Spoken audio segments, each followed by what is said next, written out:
Assalamualaikum warahmatullahi wabarakatuh. Alhamdulillahirrabbilalamin. Puji syukur senantiasa kita panjatkan kehadirat Allah Subhanahu wa Ta'ala atas segala karunia-Nya kepada kita semua.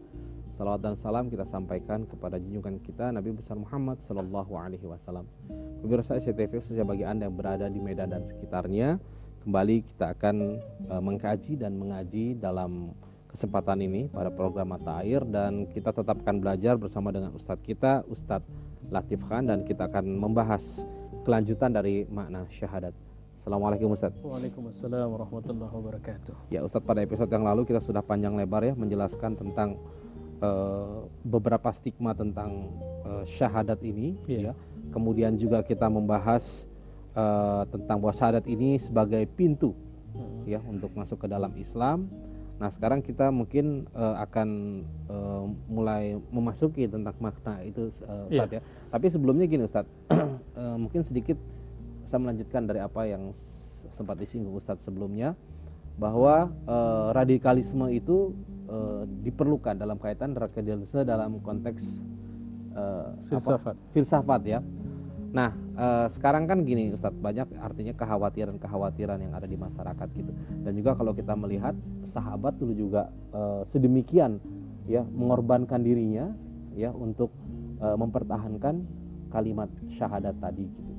Nah ini bagaimana itu kok bisa sampai seperti itu, dan mungkin bisa juga dijelaskan lagi Ustadz bahwa sebenarnya ini adalah semacam radikalisme dalam konteks yang positif gitu ya, bukan untuk memberikan semacam ketidakharmonisan di dalam kehidupan.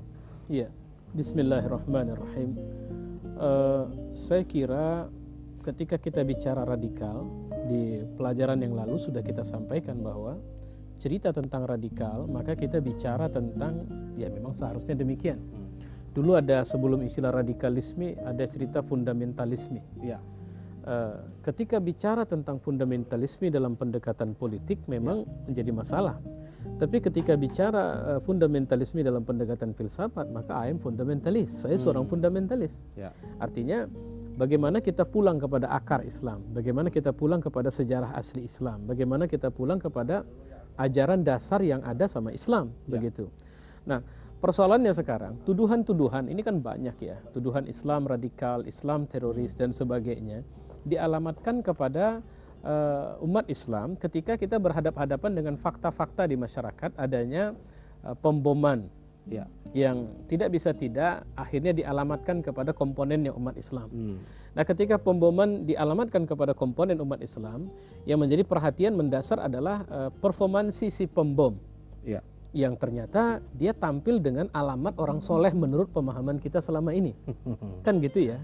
Ketika kita bicara orang soleh dalam bentuk performansi fisik, kita selalu bicara orang soleh adalah orang yang dia pakai sorban, dia jidatnya hitam, dia janggutnya panjang, dia pakai gamis, seperti itulah.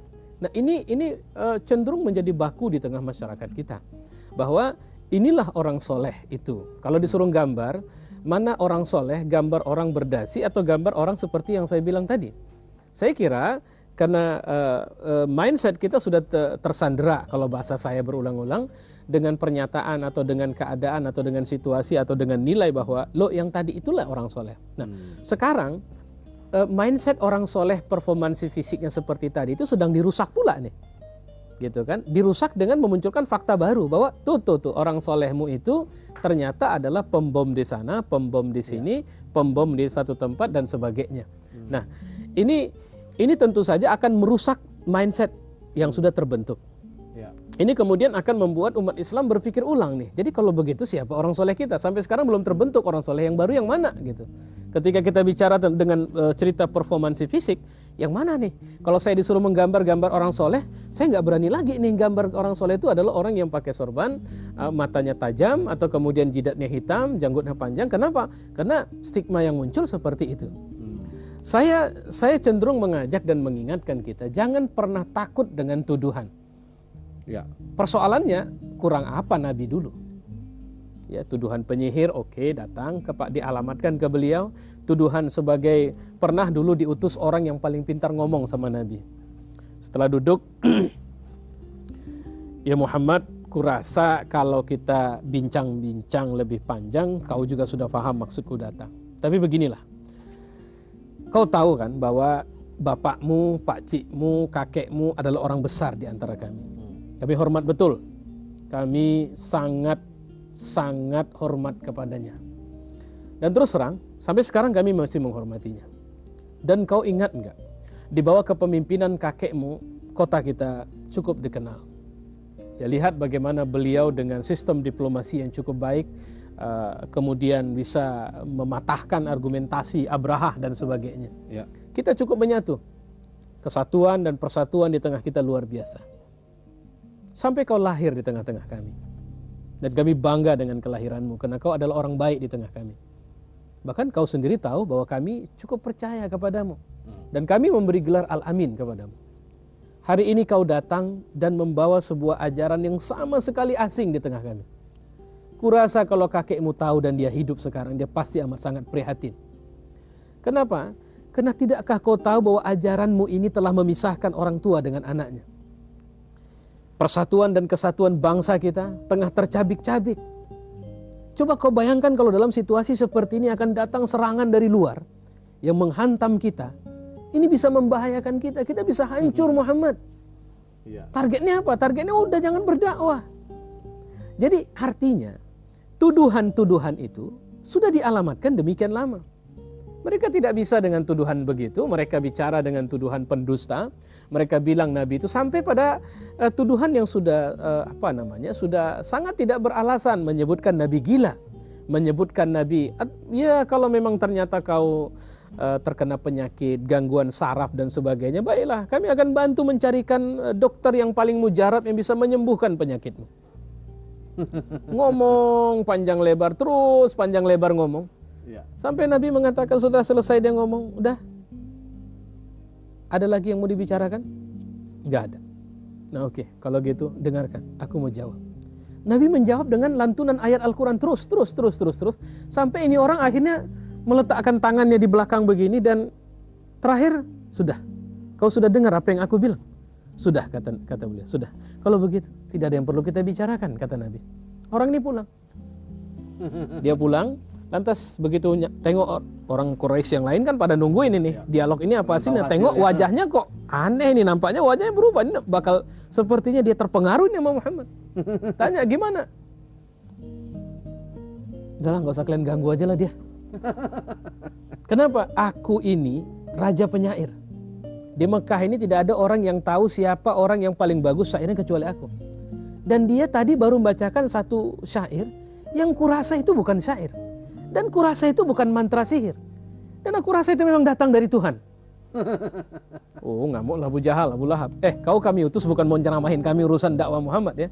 Kau kami utus untuk bilangin dia bahwa yang dibuatnya itu adalah sesuatu yang membahayakan. Sudah. Jadi kenapa kau bilang bahwa itu datang dari Tuhan? Oh, kalau begitu tidak. Ini seperti sebuah kalimat nyeracau.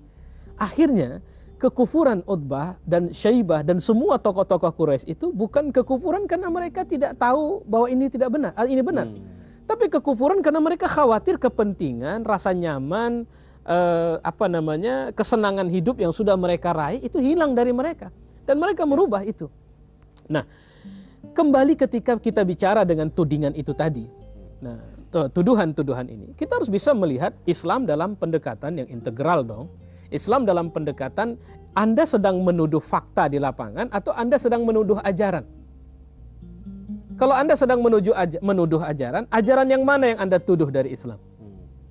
Apakah Anda mengira bahwa ajaran Islam ini adalah ajaran yang terpisah-pisah, yang bercerai satu dengan yang lain, yang satu tidak disupport dengan yang lain? Kalau Islam bicara perang, apakah peperangan dalam Islam adalah peperangan seperti perang yang dikobarkan oleh Amerika sekarang, di mana dia haus darah, di mana dia tidak peduli anak kecil, orang tua, dia tidak peduli ini pemukiman sipil, dia tidak peduli, dia bom saja begitu?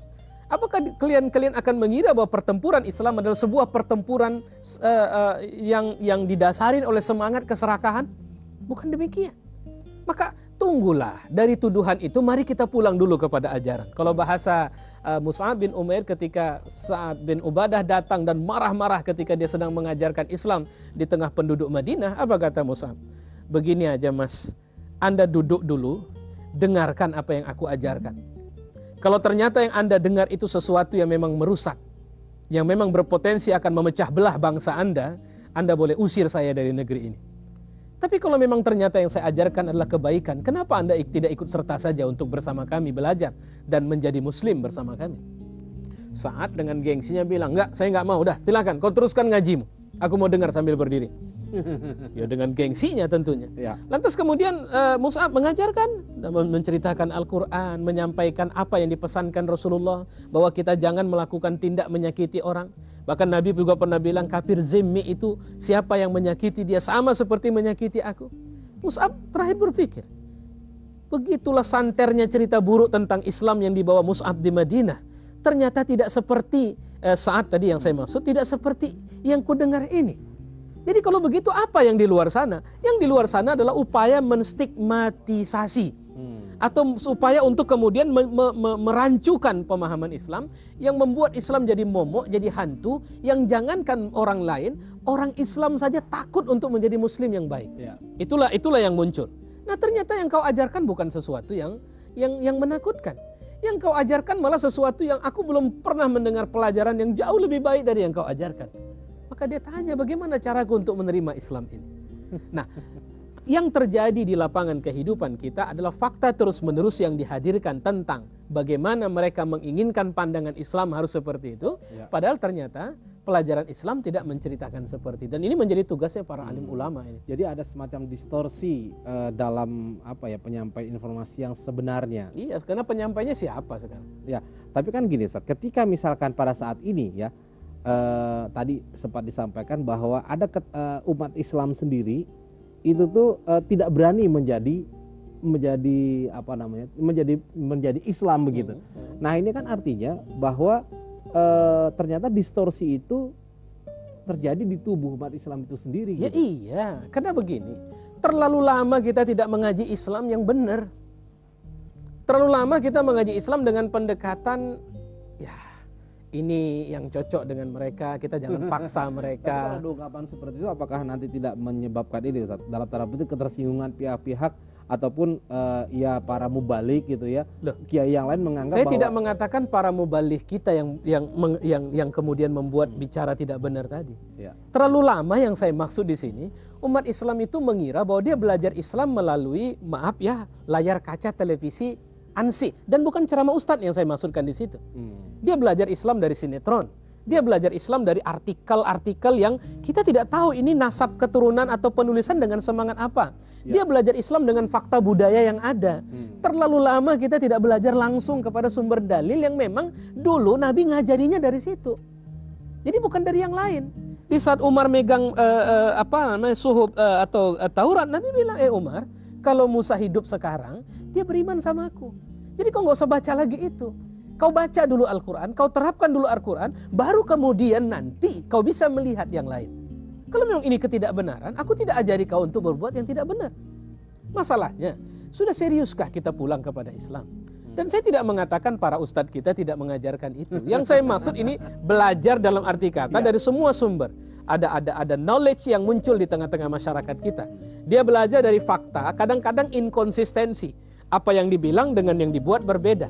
Sehingga umat ini seringkali dia belajar dari kebiasaan. Dia belajar dari apa yang ditirukan oleh orang besarnya.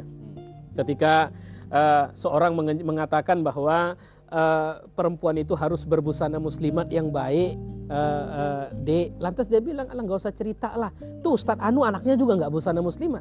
Jadi dia menisbahkan kepada tokoh yang dia terima, yang memang menjadi, nah ini artinya inkonsistensi itu tadi, atau juga fakta kebiasaan. Kalau memang ini kebenaran, kenapa banyak orang tidak buat? Kenapa banyak orang berseberangan dengan ini? Saya juga tidak mau masuk neraka, tapi masalahnya tuh orang kan semua pada buat begitu. Apa kata orang nanti kalau kita berbuat sesuatu yang berbeda dengan orang banyak? Nah, yang begini-begini muncul di tengah masyarakat, maka jangan pernah pulang belajar kepada tradisi. Jangan belajar kepada apa tokoh besarmu, tapi belajarlah kepada warisan yang ditinggalkan Rasulullah kepada kita, yaitu Al-Quran dan Sunnah, yang tidak akan lekang. Yang ketika kita kecewa dengan pemimpin-pemimpin kita yang bermasalah, kita tidak akan pernah kecewa dengan mereka yang diabadikan Allah dalam Al-Quran sebagai pelajaran, sebagai contoh teladan sama kita. Karena Allah saja bilang, laqad kana lakum fi rasulillahi uswatun hasanah. Malangnya pemahaman kita terhadap profil Muhammad sallallahu alaihi wasallam lemah. Bagaimana saya mau mencintai Muhammad sallallahu alaihi wasallam kalau saya jadi tidak kenal beliau? Apa istimewanya sih Rasulullah sama saya? Cobalah tanya sama tukang becak, tukang ojek. Mas, lu istimewa nggak Allah sama? Istimewa nggak Muhammad? Mungkin dia, hubungan apa saya? Ketika seorang itu bisa akrab, dia bisa berjuang, seorang sahabat bisa meninggal atau mati sekalipun. Ada sahabat yang disandera, disalibkan, kemudian Abu Sufyan mengatakan, bagaimana menurutmu jika Muhammad yang digantung dan kau kubebaskan? Apa jawaban dia yang sudah digantung, diikat, dan berapa detik kemudian bakal meninggal itu? Dia bilang apa? Jangankan kau gantung Muhammad, kau tusuk saja kakinya dengan duri, ku tebas lehermu. Kata-kata itu muncul di saat dia sudah tidak berdaya secara fisik. Tapi semangatnya melampaui dari ketidakberdayaan itu. Itu yang terjadi ketika dia kenal betul siapa Muhammad SAW. Dia tahu betul kenapa dia harus Islam. Masalahnya, Mas Agus tahu betul nggak kenapa Islam? Kalau saya tawarin Islam dengan 3 miliar, ganti dong dengan yang lain. Mungkin 3 miliar, saya nggak mau jual Islam. Oke, saya tambah. Nah, persoalannya enggak, mau 3 triliun pun enggak. Tapi kalau tumpukan 3 triliun itu saya taruh di sini. Kan persoalan 3 triliun masih disebut lisan, mungkin oke, saya tidak mau. Baik, sekarang tumpukannya saya taruh. Mau enggak? Tukar agamamu dengan, tapi enggak apa-apa, enggak usah tahu orang banyak. Kita berdua aja yang tahu bahwa Anda sudah menukar agama dengan 3 triliun ini. Nah, ini kan ukurannya sejauh mana saya akrab dan paham bahwa ternyata menjadi muslim jauh lebih mahal dari 3 triliun ini. Kan itunya persoalannya. Nah, harga diri umat Islam sekarang apakah lebih mahal dari uang? Lebih mahal dari harta? Lebih mahal dari jabatan? Kita harus test case itu di lapangan. Karena ujian-ujian faktual di lapangan itulah yang menentukan kualitas keberagaman. Makanya teriakan takbir yang luar biasa bilang Allahu Akbar ketika kita sedang demonstrasi jihad tidak menentukan bahwa orang ini punya semangat jihad yang luar biasa. Jihad itu ditentukan ketika dia face to face menghadapi musuh Allah. Di saat mana dia mungkin megang pisau, ternyata musuh Allah megang senjata yang luar biasa. Apakah dia masih bertahan dengan keyakinan bahwa Allah akan menangkan aku di sini? Itu yang terjadi bagi pasukan Badar. Ketika kama akhrajaka rabbuka min baitika bil haqq inna fariqan minal mu'minina lakarihun. Orang mukmin bilang, ini enggak benar nih kita. Kita cuma sekian, 300-an ngadapin orang 1000. Kita disuruh perang, mereka kekuatan logistik sebulan bisa siap. Kita cuma pasukan syariah, kita cuma ronda. Wah, ini nampaknya Tuhan nyuruh kita mati nih. Kekhawatiran mereka itu dibaca Allah. Allah tahu betul bahwa kekuatanmu bukan pada kemampuanmu, tapi kesiapan hatimu untuk berangkat dan selanjutnya urusanku, kata Allah. Makanya ketika Nabi istaghisuna rabbahum, ketika dia berdoa kepada Tuhannya, maka Allah pun memberikan bantuan dengan bi'alfim minal malaikati murdifin. Bentuknya Allah tidak kasih dalam bentuk tambahan pasukan datang manusia, enggak. Karena kalau tambahan pasukan manusia, kita penyakit kita kalau udah lebih banyak, sok-soknya datang. Kan begitu? Jumlah kita lebih besar, nggak perlu takut, kita jumlahnya lebih banyak nih. Sekarang kita cuma 2 orang, sana 10.000. Berani ngelawan nggak sama yang 10.000? Nah, pertanyaannya itu pulang kepada kekuatan. Maka Allah memberikan kekuatan yang tidak nampak. Malaikat 1000 yang bersusun rapi, sudah siap dengan baju besinya. Dibisikkan Rasul kepada Abu Bakar, tuh malaikat udah ikut, Jibril udah pakai baju besi. Insya Allah kita menang. Tapi tidak dibocorkan kepada yang lain. Kalau dibocorkan kepada yang lain, mungkin semangat sahabat, wah malaikat udah ikut. Oke, kalau gitu kita mundur ke belakang, menang nih nanti, gitu kan? Jadi Allah tidak akan memenangkan kita dengan cara memanja. Nabi saja pun harus berdarah, Nabi saja harus menangis. Nah, di titik inilah kalau tadi bicara dengan tudingan, ya kita akan bicara ke arah sana itu. Makanya saya melihat bahwa harus ada gerakan integral dari semua komponen umat Islam untuk pulang kepada Islam. Dan memang di garda depan para ulama. Dan kita tidak perlu khawatir dengan adanya stigma. Oh, kalau begini cara ngaji, ini sama kayak Wahabi. Kalau begini cara ngaji, ini sama dengan Al-Qaeda. Ini bahaya ini. Ini bisa menciptakan anak-anak muslim jadi teroris. Wah, ini bisa mengganggu stabilitas. Yuk kita belajar sejarah. Yuk kita belajar fakta. Kita belajar dan sebagainya. Jangan belajar dari apa yang kita lihat. Karena ketika kita sudah punya alat ukur yang benar, bahwa penguasaan, pemahaman terhadap Islam sudah benar, kita tinggal bilang itu bukan bahagian dari cara kerja Islam berdakwah. Saya khawatir dia itu tidak. Dia didoktrin. Dia ada terjadi brainwashing dan macam-macam. Islam tidak mengenal pola perjuangan seperti itu. Islam sebenarnya sebuah agama yang targetnya bukan cuma manusia itu, bukan bicara manusia masuk Islam. Dia bicara bagaimana dia punya kontribusi positif kepada semua umat manusia. Iya. Ya, jadi boleh dibilang bahwa apa-apa yang disampaikan itu ya selama ini adalah sesuatu yang apa ya Ustaz, yang memperburuk citra, apalagi saat ini kita tahu bahwa media kan memegang peran. Ada psy war, ada perang urat saraf yang diciptakan. Ya. Ada upaya untuk menjauhkan umat dari agama. Tidak bisa tidak, itu harus kita pahami. Lihat, pendangkalan terus-menerus terjadi kepada umat ini. Ya, kemampuan mereka untuk menampilkan, sekarang kan itu tadi muncul ketakutan nih. Ya. Orang tua agak resah kalau anaknya sudah mulai agak serius baca Quran. Pertama resah, takut buang tabiat tuh anaknya. Kedua resah kalau tengok dia mengaji sama si Anu yang sering kalau sudah masuk ke rumahnya tutup pintu, sendalnya juga disimpan. Aku khawatir ini ngaji-ngajinya lain-lain pula. Ku tengok ada pelajaran matematika pula itu, panas sana panas sini. Ada kemudian 2x2 sekian, ada apa teori-teori kimia ini itu. Padahal rupanya dia juga belajar fisika di situ, ya. Les juga dan sebagainya. Nah, inilah yang kemudian harus dicairkan. Bahwa semua umat, dan ini nanti akan kita lihat bahwa ketika dia mulai berislam dengan benar, percayalah. Ahasiban nas ayyutraku ayyaqulu amanna wa hum la yuftanun. Apa manusia tidak atau mengira bahwa kalau dia sudah mengatakan kami beriman, maka tidak ada ujian untuk dia. Allah akan tes terus.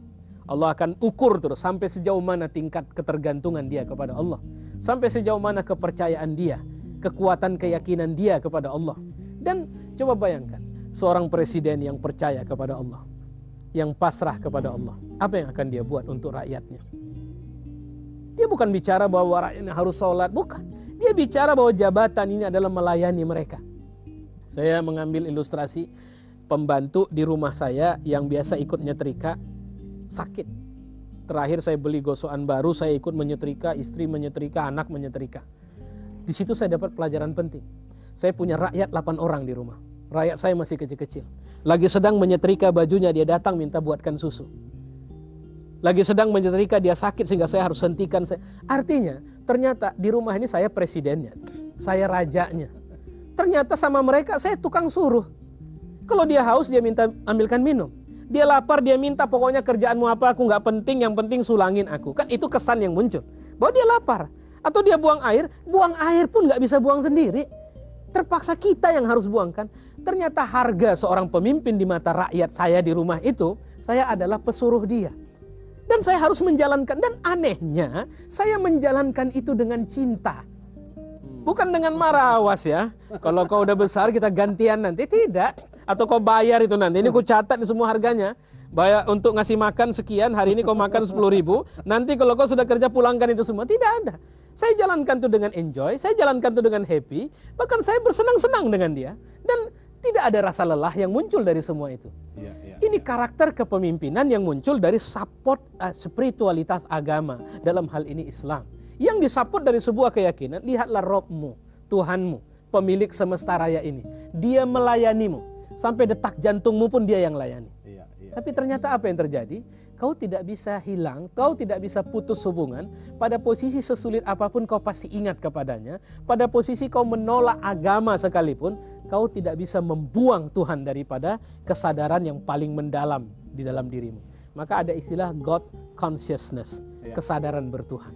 Baik, terima kasih Ustaz, sungguh luar biasa. Alhamdulillah pemirsa, banyak hal yang dapat kita terima atau kita peroleh pada kesempatan pagi ini. Tapi yang utama barangkali ingin saya sedikit sarikan bahwa apa-apa yang kita lakukan dalam kehidupan ini semuanya adalah bersumber dari Allah Subhanahu wa taala, bersumber dari ikatan komitmen batin.